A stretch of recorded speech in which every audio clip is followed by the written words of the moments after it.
Uncle जी अज किधर नूं रवाना होना जी?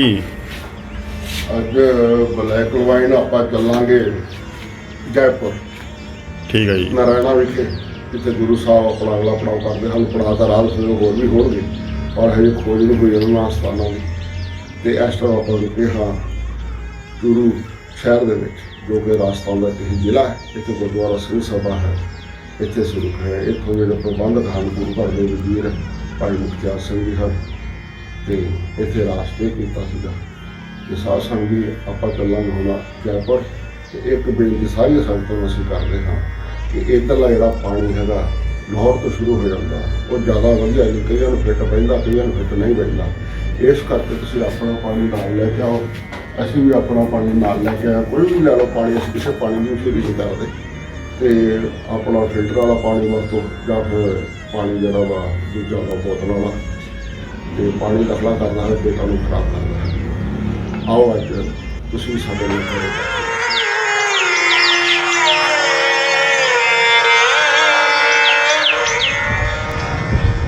ਸਾਧ ਸੰਗਤ ਜੀ ਐਂ ਲੱਗਦਾ ਨਾ ਜਿਵੇਂ ਆਪਾਂ ਪੰਜਾਬ 'ਚ ਆ ਗਏ ਹੁੰਦੇ ਆ,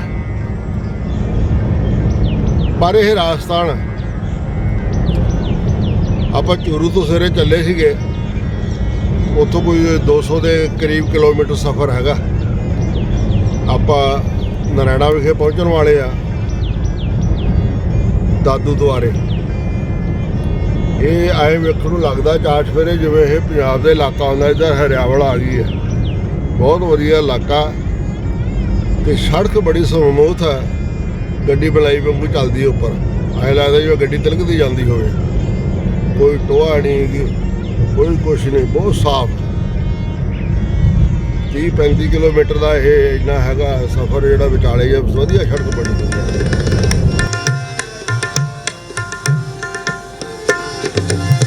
ਮਨ ਤਨ ਨਿਰਮਲ ਕਰਤ ਕਿਆਰੋ। ਸਾਧ ਸੰਗਤ ਜੀਓ, ਦਸ਼ਮੇਸ਼ ਪਿਤਾ ਗੁਰੂ ਮਹਾਰਾਜ ਦੀ ਬਖਸ਼ੀ ਹੋਈ ਮੁਕੱਦਸ ਫਤਿਹ ਦੀ ਸਾਂਝ ਪਾਓ। ਵਾਹਿਗੁਰੂ ਜੀ ਕਾ ਖਾਲਸਾ, ਵਾਹਿਗੁਰੂ ਜੀ ਕੀ ਫਤਿਹ। ਸਾਧ ਸੰਗਤ ਦਰਸ਼ਨ ਹੋ ਰਹੇ ਹਨ ਗੁਰਦੁਆਰਾ ਚਰਨ ਕਮਲ ਸਾਹਿਬ ਨਾਰਾਇਣਾ ਵਿਖੇ। ਰਾਜਸਥਾਨ ਦਾ ਜ਼ਿਲ੍ਹਾ ਜੈਪੁਰ। ਜੈਪੁਰ ਦੀ ਤਹਿਸੀਲ ਹੈਗੀ ਆ ਦੁੱਧੂ, ਔਰ ਇਸ ਦਾ ਇੱਕ ਛੋਟਾ ਜਿਹਾ ਨਾਲ ਪਿੰਡ ਹੈ, ਕਸਬਾ ਟਾਈਪ ਜਿਹਾ ਨਾਰਾਇਣਾ। ਇਸ ਜਗ੍ਹਾ ਇਹ ਗੁਰਦੁਆਰਾ ਸਥਾਪਿਤ ਹੈ। ਗੁਰੂ ਸਾਹਿਬ ਜਦੋਂ ਆਪਣੀ ਪਹਿਲੀ ਯਾਤਰਾ ਕਰਦੇ ਹੋਏ ਤਲਵੰਡੀ ਤੋਂ ਚੱਲਦੇ ਹਨ ਤਾਂ ਪੜਾਅ ਪੜਾਅ ਹੁੰਦੇ ਹੋਏ ਰਾਜਪੂਤਾਨੇ ਦੇ ਦੇਸ਼ ਪਹੁੰਚਦੇ ਹਨ। ਗੁਰੂ ਸਾਹਿਬ ਜੀ ਇਸ ਜਗ੍ਹਾ ਛੋਟੇ ਵੱਡੇ ਸਾਰੇ ਰਾਜਪੂਤਾਨੇ ਰਾਜਿਆਂ ਨੂੰ ਮਿਲਦੇ ਹਨ ਅਤੇ ਉਹਨਾਂ ਨੂੰ ਇੱਕ ਸੰਘਰਸ਼ ਦੇ ਪ੍ਰਤੀ ਅਗਰਾਹ ਕਰਦੇ ਹਨ ਅਤੇ ਮੁਗਲਾਂ ਦੀਆਂ ਮਾਰੂ ਨੀਤੀਆਂ, ਉਹਨਾਂ ਦੇ ਜ਼ਬਰ ਜ਼ੁਲਮ ਖਿਲਾਫ ਉਹਨਾਂ ਨੂੰ ਖੜਾ ਕਰਦੇ ਹਨ। ਗੁਰੂ ਸਾਹਿਬ ਜੀ ਦਾ ਦੂਜਾ ਜਿਹੜਾ ਮਕਸਦ ਸੀਗਾ ਇਹਦੇ ਨਾਲ, ਉਹ ਇਹ ਸੀਗਾ ਕਿ ਸਾਰੀ ਲੋਕਾਈ ਨੂੰ ਅਕਾਲ ਪੁਰਖ ਪਰਮਾਤਮਾ ਦੇ ਨਾਲ ਜੋੜਨਾ ਅਤੇ ਨਾਮ ਸਿਮਰਨ ਦਾ ਅਭਿਆਸ ਕਰਨ ਦੀ ਪ੍ਰੇਰਨਾ ਦੇ।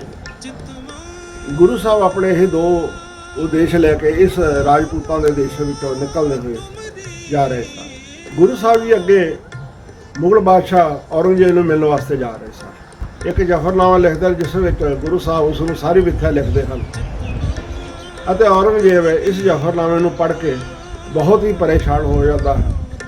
ਔਰੰਗਜ਼ੇਬ ਨੂੰ ਹੁਣ ਤੱਕ ਸਾਰੀਆਂ ਹੀ ਰਿਪੋਰਟਾਂ ਮਿਲ ਚੁੱਕੀਆਂ ਸਨ ਕਿ ਉਸ ਦੇ ਅਹਿਲਕਾਰਾਂ, ਵਜ਼ੀਰਾਂ ਨੇ ਜਾਂ ਸੂਬੇਦਾਰਾਂ ਨੇ ਕਿਸ ਤਰ੍ਹਾਂ ਗੁਰੂ ਸਾਹਿਬ ਜੀ ਦੇ ਨਾਲ ਜ਼ੁਲਮ ਕੀਤੇ ਹਨ। ਉਹਨਾਂ ਦੇ ਬੱਚਿਆਂ ਨੂੰ ਕਿੱਦਾਂ ਸ਼ਹੀਦ ਕੀਤਾ ਹੈ, ਉਹਨਾਂ ਦੀ ਮਾਤਾ ਨੂੰ ਕਿਵੇਂ ਸ਼ਹੀਦ ਕੀਤਾ ਹੈ, ਕਿੱਦਾਂ ਉਹਨਾਂ ਨੂੰ ਕਿਹੜੇ ਹਾਲਾਤਾਂ 'ਚ ਅਨੰਦਪੁਰ ਸਾਹਿਬ ਦਾ ਕਿਲ੍ਹਾ ਛੱਡਣਾ ਪਿਆ, ਕਿੰਨੇ ਲੱਖਾਂ ਦੀ ਫੌਜ ਨਾਲ ਗੁਰੂ ਸਾਹਿਬ ਦੇ ਮੁੱਠੀਬਾਰ ਸਿੰਘ ਲੜਦੇ ਰਹੇ ਹਨ। ਇਹ ਸਾਰੀਆਂ ਰਿਪੋਰਟਾਂ ਉਹਨਾਂ ਨੂੰ ਮਿਲ ਚੁੱਕੀਆਂ ਸਨ। ਜਦੋਂ ਉਸ ਦੇ ਦਿਮਾਗ ਉੱਤੇ ਇੰਨਾ ਵਜ਼ਨ ਪੈ ਜਾਂਦਾ ਹੈ, ਉਹ ਮੰਜੇ ਉੱਤੇ ਪੈ ਜਾਂਦਾ ਹੈ, ਬਿਮਾਰੀ ਦਾ ਘੇਰ ਲੈਂਦੀ ਉਸ ਨੂੰ। ਹੁਣ ਉਸ ਦੀ ਉਮਰ ਵੀ ਕੋਈ ਲਗਭਗ 90 ਸਾਲ ਦੀ ਹੋ ਚੁੱਕੀ ਹੈ ਅਤੇ ਬਿਮਾਰੀ ਤੋਂ ਗ੍ਰਸਤ ਹੈ। ਗੁਰੂ ਸਾਹਿਬ ਨੇ ਉਸ ਨੂੰ ਸਾਬੋ ਕੀ ਤਲਵੰਡੀ ਤੋਂ ਵੀ ਇੱਕ ਪੱਤਰ ਆਪਣੇ ਸਿੰਘਾਂ ਦੇ ਹੱਥ ਭੇਜਿਆ ਸੀਗਾ। ਔਰੰਗਜ਼ੇਬ ਖੁਦ ਵੀ ਗੁਰੂ ਸਾਹਿਬ ਨੂੰ ਮਿਲਣਾ ਚਾਹੁੰਦਾ ਸੀਗਾ, ਪਰ ਬਿਮਾਰੀ ਦੇ ਕਾਰਨ ਉਸ ਨੇ ਫਿਰ ਗੁਰੂ ਸਾਹਿਬ ਨੂੰ ਪੱਤਰ ਲਿਖਿਆ ਔਰ ਉਸ ਵਿੱਚ ਸਾਰੀ ਉਸ ਨੇ ਆਪਣੀ ਮਿੱਥਿਆ ਦੱਸੀ, ਮਜਬੂਰੀ ਦੱਸੀ ਕਿ ਮੈਂ ਬਿਮਾਰ ਹਾਂ, ਮੈਂ ਮੰਜੇ ਤੋਂ ਉੱਠ ਨਹੀਂ ਸਕਦਾ, ਇਸ ਲਈ ਤੁਸੀਂ ਮੈਨੂੰ ਇੱਥੇ ਆ ਕੇ ਮਿਲੋ। ਅਤੇ ਗੁਰੂ ਸਾਹਿਬ ਵੀ ਉਸ ਨੂੰ ਸਾਬੋ ਕੀ ਤਲਵੰਡੀ ਤੋਂ ਮਿਲਣ ਚੱਲੇ ਹੋਏ ਸਨ। ਗੁਰੂ ਸਾਹਿਬ ਦੀ ਜਦੋਂ ਇੱਥੇ ਆਮਦ ਹੁੰਦੀ ਹੈ ਤਾਂ ਇਸ ਜਗ੍ਹਾ ਮਹੰਤ ਦਾਦੂ ਦਿਆਲ ਜੀ ਦਾ ਇੱਕ ਡੇਰਾ ਸੀਗਾ, ਜੋ ਕਿ ਦਾਦੂ ਦਿਆਲ ਨੇ ਆਪ ਹੀ ਇਸ ਡੇਰੇ ਨੂੰ ਸਥਾਪਿਤ ਕੀਤਾ ਸੀਗਾ। ਤੇ ਗੁਰੂ ਸਾਹਿਬ ਦੀ ਆਮਦ ਸਮੇਂ ਉਹਨਾਂ ਦੀ ਗੱਦੀ ਉੱਤੇ ਪੰਜਵਾਂ ਗੱਦੀ ਨਸ਼ੀਨ ਬੈਠਾ ਹੋਇਆ ਸੀਗਾ ਜੈਤ ਰਾਮ। ਗੁਰੂ ਸਾਹਿਬ ਜੀ ਦੇ ਜਥੇ ਦੇ ਅੱਗੇ ਇੱਕ ਜਥਾ ਹੋਰ ਕੱਟ ਸਿੰਘਾਂ ਦਾ ਚੱਲਦਾ ਹੁੰਦਾ ਸੀ, ਜੋ ਕਿ ਉਹਨਾਂ ਤੋਂ 500 ਕਿਲੋਮੀਟਰ ਅੱਗੇ ਚੱਲਦਾ ਸੀ ਤੇ ਅੱਗੇ ਜਾ ਕੇ ਉਹ ਗੁਰੂ ਸਾਹਿਬ ਦੇ ਅਗਲੇ ਜਿਹੜਾ ਪੜਾਅ ਕਰਨਾ ਹੁੰਦਾ ਸੀ ਉਸ ਦੀ ਸਾਰੀ ਉਹ ਗਾਹ ਜਾ ਕੇ ਜਿਹੜਾ ਜਗ੍ਹਾ ਬਣਾਉਂਦਾ ਸੀਗਾ, ਪੜਾਅ ਚੁਣਦਾ ਸੀ ਕਿੱਥੇ ਪੜਾਅ ਕਰਨਾ ਹੈਗਾ ਤੇ ਉੱਥੋਂ ਦੇ ਸੰਵਿਧਾਨਾਂ ਨੂੰ ਵੇਖਦਾ ਸੀਗਾ। ਸਾਧ ਸੰਗਤ ਜੀ, ਹੁਣ ਗੁਰੂ ਗੋਬਿੰਦ ਸਿੰਘ ਜੀ ਸੁਹਾਵੇ ਤੋਂ ਚੱਲ ਕੇ ਅੱਗੇ ਦਾਦੂ ਦੁਆਰੇ ਪਹੁੰਚ ਰਹੇ ਹਨ, ਜੋ ਮੌਜੂਦਾ ਜ਼ਿਲ੍ਹਾ ਜੈਪੁਰ ਦੇ ਕਸਬੇ ਨਰਾਇਣੇ ਵਿੱਚ ਸਥਿਤ ਹੈ। ਦਾਦੂ ਦੁਆਰਾ ਨਰਾਇਣਾ ਜੈਪੁਰ ਪੱਛਮ ਦੇ ਵਿੱਚ 60 ਕਿਲੋਮੀਟਰ ਅਤੇ ਪੁਸ਼ਕਰ ਤੋਂ ਉੱਤਰ ਵਿੱਚ 80 ਕਿਲੋਮੀਟਰ ਦੇ ਫਾਸਲੇ ਤੇ ਹੈ। ਗੁਰੂ ਗੋਬਿੰਦ ਸਿੰਘ ਜੀ ਮਹਾਰਾਜ ਜਦੋਂ ਦਾਦੂ ਦੁਆਰੇ ਪਹੁੰਚਦੇ ਹਨ ਤਾਂ ਉਹਨਾਂ ਨੇ ਦਾਦੂ ਦੁਆਰੇ ਦੇ ਮੁੱਖ ਦੁਆਰ ਦੇ ਨੇੜੇ ਬੋਹੜ ਦੇ ਰੁੱਖਾਂ ਹੇਠਾਂ ਡੇਰਾ ਕੀਤਾ। ਦਾਦੂ ਪੰਥ ਅਤੇ ਦਾਦੂ ਦੁਆਰੇ ਦੇ ਸੰਪਾਦਕ ਸੰਤ ਦਾਦੂ ਦਿਆਲ ਜੀ 1603 ਈਸਵੀ ਵਿੱਚ ਸੁਰਗਵਾਸ ਹੋ ਜਾਂਦੇ ਹਨ ਅਤੇ ਗੁਰੂ ਸਾਹਿਬ ਜੀ ਦੇ ਆਗਮਨ ਸਮੇਂ ਦਾਦੂ ਜੀ ਦੀ ਪੰਜਵੀਂ ਗੱਦੀ ਦੇ ਉੱਤਰਾਧਿਕਾਰੀ ਮਹੰਤ ਜੈ ਰਾਮ ਜੀ ਇਸ ਜਗ੍ਹਾ ਸੁਸ਼ੋਭਿਤ ਹਨ। ਜੈ ਰਾਮ ਜੀ ਜਦੋਂ ਆਪਣੇ ਸਾਧੂ ਨੂੰ ਪੁੱਛਦੇ ਹਨ ਕਿ ਬਾਹਰ ਬੜੀ ਹਲਚਲ ਹੈ, ਘੋੜਿਆਂ ਦੀ ਹਿੰਨ-ਹਿੰਟਾਟ ਹੈ ਤੇ ਮਰਦਾਂ ਦੀ ਚਹਿਲ ਪਹਿਲ ਹੈ, ਕੌਣ ਆਇਆ ਹੈ ਬਾਹਰ? ਇਸ ਸੰਬੰਧੀ ਭਾਈ ਵੀਰ ਸਿੰਘ ਜੀ ਨੇ ਇੱਕ ਬਹੁਤ ਹੀ ਵਧੀਆ ਪ੍ਰਸੰਗ ਲਿਖਿਆ ਹੈ, ਉਹਨਾਂ ਦੀ ਰਚਨਾ ਹੈ।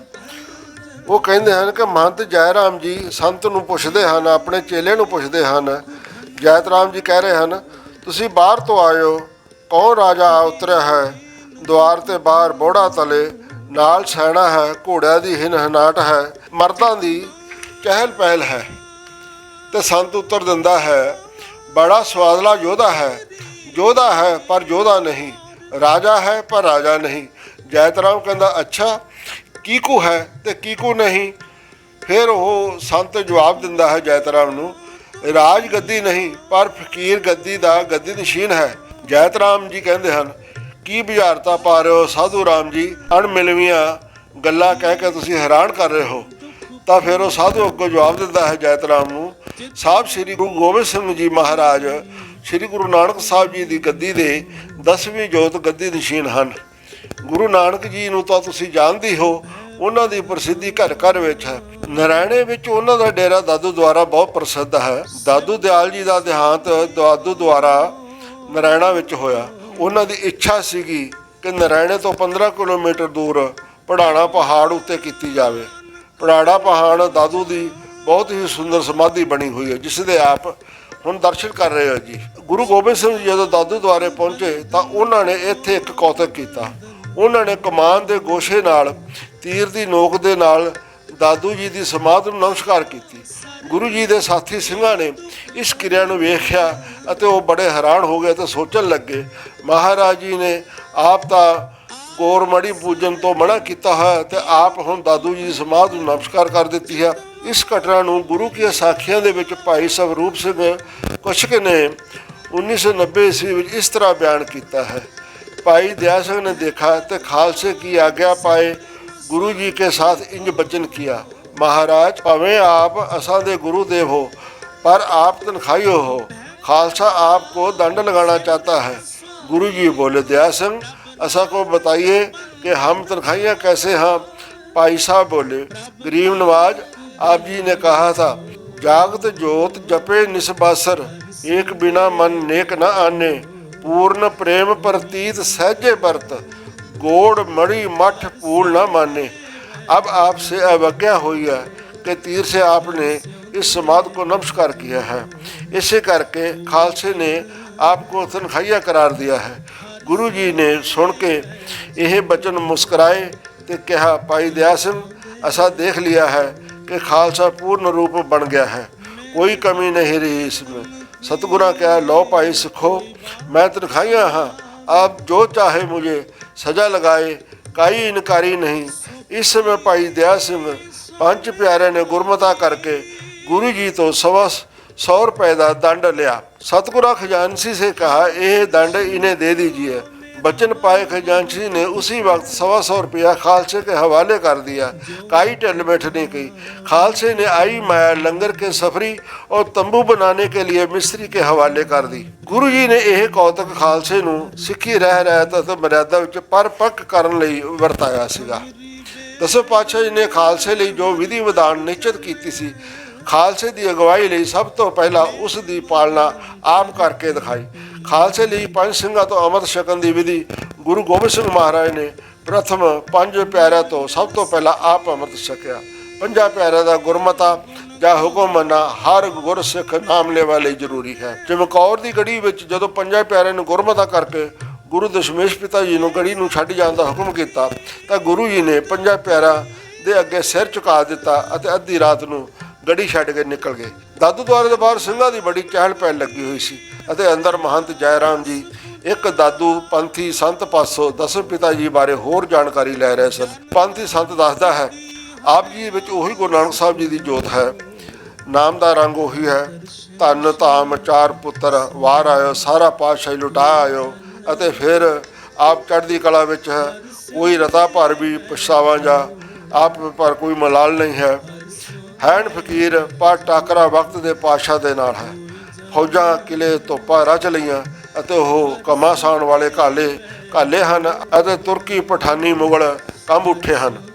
ਇਧਰ ਜੰਗ ਜੰਦਲ ਦੇ ਠਾਠ ਹਨ, ਉਧਰ ਨਾਮ ਰੰਗ ਵਿੱਚ ਨਿਤ ਨਵਾਂ ਹੈ। ਮਹੰਤ ਜੈ ਰਾਮ ਜੀ ਦੇ ਵਿੱਚ ਹਜੇ ਇਹ ਸੰਸਾ ਨਹੀਂ ਨਿਕਲਿਆ ਸੀਗਾ ਕਿ ਗੁਰੂ ਨਾਨਕ ਦੇਵ ਜੀ ਗੱਦੀ ਦੇ ਵਾਰਿਸ ਇੱਕ ਪਾਸੇ ਦਾ ਰੂਹਾਨੀਅਤ ਦਾ ਚਸ਼ਮਾ ਹਨ ਅਤੇ ਦੂਜੇ ਪਾਸੇ ਤਲਵਾਰ ਦੇ ਧਨੀ ਹਨ। ਇਸ ਤਰ੍ਹਾਂ ਇੱਕ ਮਿਆਨ ਵਿੱਚ ਦੋ ਤਲਵਾਰਾਂ ਕਿਵੇਂ ਸਮਾ ਸਕਦੀਆਂ ਹਨ। ਮਹੰਤ ਜੈ ਰਾਮ ਨੇ ਆਪਣੇ ਸ਼ਿਸ਼ੂ ਅਤੇ ਹੋਰ ਸੰਤਾਂ ਸਾਧੂਆਂ ਨਾਲ ਵਿਚਾਰ ਕੀਤਾ ਤੇ ਫੈਸਲਾ ਕਰਦੇ ਕਿ ਐਸੀ ਵਿਲੱਖਣ ਹਸਤੀ ਦੇ ਮਹਾਂਪੁਰਸ਼ਾਂ ਦੇ ਦਰਸ਼ਨ ਕਰਨੇ ਜ਼ਰੂਰੀ ਹਨ ਅਤੇ ਕੁਝ ਵਿਚਾਰ ਵਟਾਂਦਰਾ ਵੀ ਹੋਣਾ ਚਾਹੀਦਾ ਹੈ। ਇਹਨਾਂ ਨੇ ਫਿਰ ਇੱਕ ਥਾਲ ਪਤਾਸੇ ਦਾ ਭਰ ਲਿਆ ਤੇ ਸਾਰੇ ਜਾਣੇ ਇਹ ਸਾਧ ਇਕੱਠੇ ਹੋ ਕੇ ਗੁਰੂ ਸਾਹਿਬ ਜੀ ਦੇ ਦਰਸ਼ਨ ਨੂੰ ਆ ਗਏ ਅਤੇ ਜਿੱਥੇ ਗੁਰੂ ਸਾਹਿਬ ਬੈਠੇ ਹਨ ਉਸ ਬੋਰਡ ਦੇ ਥੱਲੇ ਆ ਕੇ ਇਹ ਗੁਰੂ ਜੀ ਨਾਲ ਬੈਠ ਗਏ ਅਤੇ ਵਿਚਾਰ ਗੋਸ਼ਟੀ ਕਰਨ ਲੱਗੇ।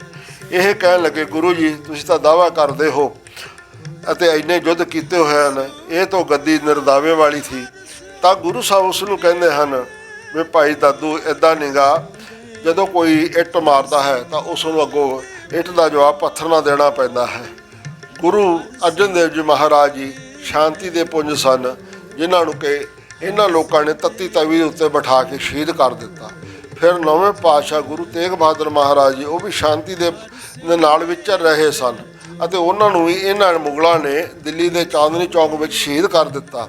ਜਦੋਂ ਇਸ ਤਰ੍ਹਾਂ ਫਿਰ ਕੋਈ ਸ਼ਾਂਤੀ ਨੂੰ ਜਾਂ ਪਿਆਰ ਨੂੰ ਨਹੀਂ ਸਮਝਦਾ ਤਾਂ ਫਿਰ ਉਹ ਮਜਬੂਰ ਤਲਵਾਰ ਚੱਕ ਕੇ ਉਸ ਨੂੰ ਇੱਟ ਦਾ ਜਵਾਬ ਪੱਥਰ ਨਾਲ ਦੇਣਾ ਪੈਂਦਾ ਹੈ।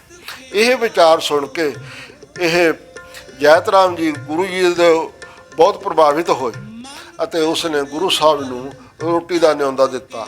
ਉਸ ਨੇ ਕਿਹਾ ਕਿ ਸਾਡੇ ਡੇਰੇ ਦੀ ਮਰਿਆਦਾ ਹੈ ਕਿ ਜੋ ਵੀ ਕੋਈ ਤਿਥੀ ਆਉਂਦਾ ਹੈ ਉਸ ਨੂੰ ਇੱਥੇ ਲੰਗਰ ਪਾਣੀ ਛਕਾਇਆ ਜਾਂਦਾ ਹੈ। ਤਾਂ ਗੁਰੂ ਸਾਹਿਬ ਕਹਿਣ ਲੱਗੇ ਵੀ ਸਾਡੇ ਨਾਲ ਕੁਛ ਇੱਦਾਂ ਦੇ ਸਾਡੇ ਸਾਥੀ ਹਨ ਜੋ ਕਿ ਆਪ ਜੀ ਦਾ ਖਾਣਾ ਨਹੀਂ ਖਾਣਗੇ। ਉਹਨਾਂ ਨੇ ਬਾਜ ਵੱਲ ਇਸ਼ਾਰਾ ਕੀਤਾ ਕਿਉਂਕਿ ਬਾਜ ਜਿਹੜਾ ਹੈਗਾ ਉਹ ਮਾਸ ਖਾਂਦਾ ਹੈ ਔਰ ਇਹ ਦਾਦੂ ਦੁਆਰੇ ਦੀ ਇਹ ਪਰੰਪਰਾ ਮਾਸ ਖਾਣ ਦੀ ਇਜਾਜ਼ਤ ਨਹੀਂ ਦਿੱਤੀ।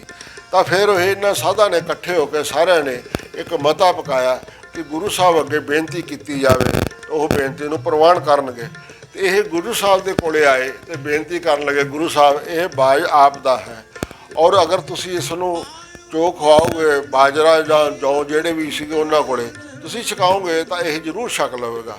ਤਾਂ ਗੁਰੂ ਸਾਹਿਬ ਨੇ ਫਿਰ ਉਸ ਦਿਨ ਕਹਿੰਦੇ ਹਨ ਇੱਥੇ ਬਾਜਰਾ ਅਤੇ ਜਵਾਰ ਇਹ ਬਾਜ ਨੂੰ ਆਪਣੇ ਤਲੀ ਉੱਤੇ ਰੱਖ ਕੇ ਖਵਾਇਆ। ਇਹ ਬਾਜ ਫਿਰ ਬਾਜਰੇ ਦੇ ਨਾਲ ਤ੍ਰਿਪਤ ਹੋ ਗਿਆ। ਉਸ ਤੋਂ ਬਾਅਦ ਸਾਰੇ ਸਿੱਖਾਂ ਨੇ ਔਰ ਗੁਰੂ ਸਾਹਿਬ ਨੇ ਇੱਥੋਂ ਦਾ ਲੰਗਰ ਪ੍ਰਸ਼ਾਦਾ ਛਕਿਆ।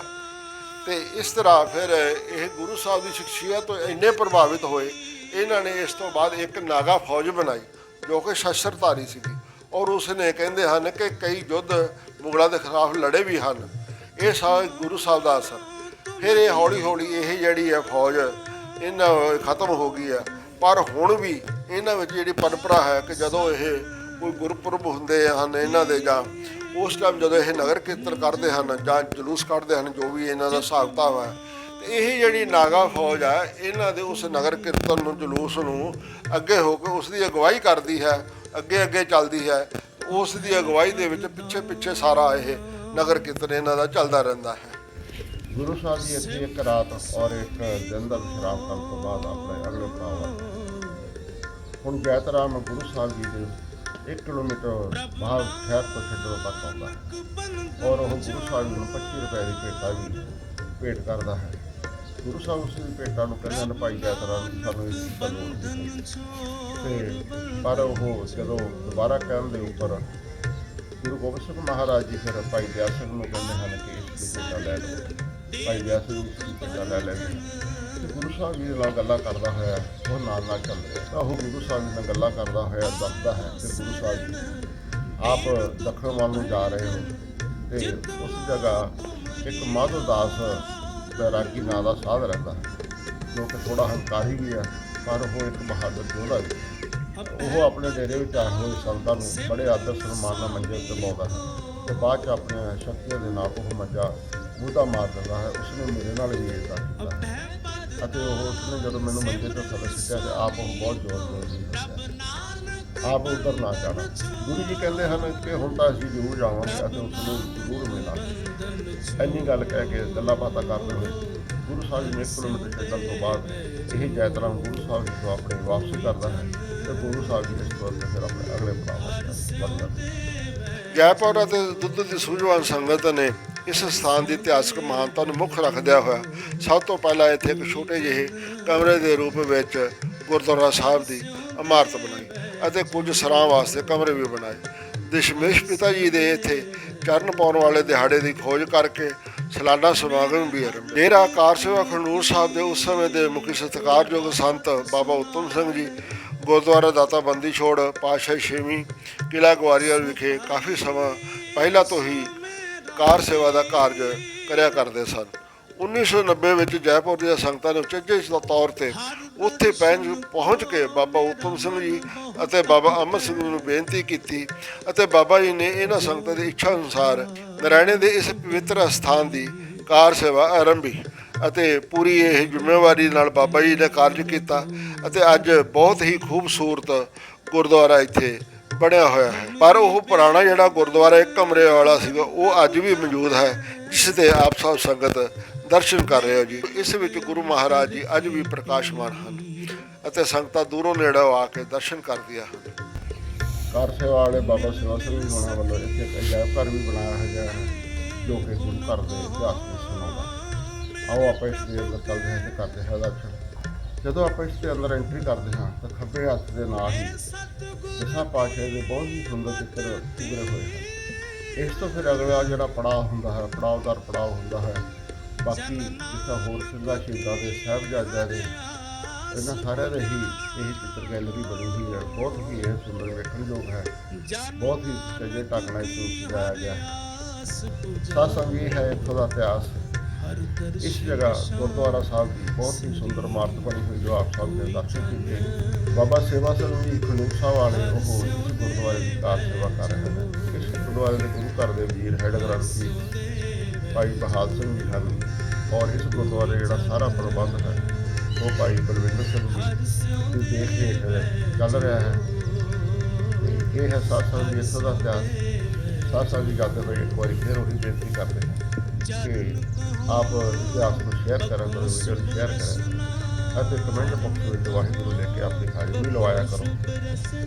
ਸ਼ੇਅਰ ਕਰਨ ਦਾ ਇੱਕ ਇਹ ਫਾਇਦਾ ਹੁੰਦਾ ਹੈ ਹੋਰ ਸੰਗਤਾਂ ਨੂੰ ਲਾਹਾ ਮਿਲਦਾ ਹੈ ਕਿ ਦੂਰ ਦਰਾਡੇ ਬੈਠੀਆਂ ਸੰਗਤਾਂ ਤੇ ਆਪ ਤੋਂ ਜਾਣੂ ਹੁੰਦੇ ਤੇ ਨਾਲੇ ਗੁਰੂ ਘਰਾਂ ਦੇ ਦਰਸ਼ਨ ਵੀ ਕਰਦੇ। ਇੰਨਾ ਕਹਿੰਦੇ ਹੋਏ ਸਾਥਾਂ ਜੀ ਆਪਾਂ ਫਿਰ ਅੱਗੇ ਮਿਲਾਂਗੇ। ਗੁਰੂ ਸਾਹਿਬ ਦੀ ਰਾਜਸਥਾਨ ਦੀ ਯਾਤਰਾ ਚੱਲ ਰਹੀ ਹੈ ਤੇ ਹੁਣ ਬੁਲਾਓ ਫਤਿਹ ਜੋ ਜਾ ਕੇ ਗੁਰੂ ਘਰ ਦੇ ਅਗਲੇ ਇਤਿਹਾਸ ਦੇ ਨਾਲ ਅਗਲੇ ਕਰੇ ਫਿਰ ਮਿਲਾਂਗੇ। ਵਾਹਿਗੁਰੂ ਜੀ ਕਾ ਖਾਲਸਾ ਵਾਹਿਗੁਰੂ ਜੀ ਕੀ ਫਤਿਹ। ਕੋਈ ਜਨ ਹਰਸ ਸਾਡਾ ਇੱਕ ਸਾਥੀ ਅੱਜ ਸ਼ਹੀਦੀ ਪਾ ਗਿਆ। ਇਹ ਬਹੁਤ ਇਹਨੇ ਸਾਥ ਦਿੱਤਾ ਸਾਡੇ ਨਾਲ। ਕਾਫੀ ਚਿਰ ਤੋਂ ਚੱਲਿਆ ਆ ਰਿਹਾ ਸੀਗਾ ਸਾਡੇ ਸਫ਼ਰ ਵਿੱਚ ਬਰਾਬਰ ਹਿੱਸੇਦਾਰ ਹੁੰਦਾ ਸੀ। ਆਪਣੀਆਂ ਯਾਦਾਂ ਛੱਡੀਆਂ ਹੋਈਆਂ ਨੇ ਜਿਹੜੀ ਪਿਛਲੀਆਂ ਵੀਡੀਓ ਬਣੀਆਂ। ਇਹਦਾ ਵੀਰ ਦਾ ਬਹੁਤ ਬਹੁਤ ਧੰਨਵਾਦ ਸਾਡੇ ਨਾਲ ਇੱਥੋਂ ਤੱਕ ਸਫ਼ਰ ਕੀਤਾ। ਪੰਜਾਬ ਤੋਂ ਚੱਲ ਕੇ ਤੇ ਰਾਜਸਥਾਨ ਵਿੱਚ ਆ ਗਿਆ ਹੈਗਾ ਇਹ।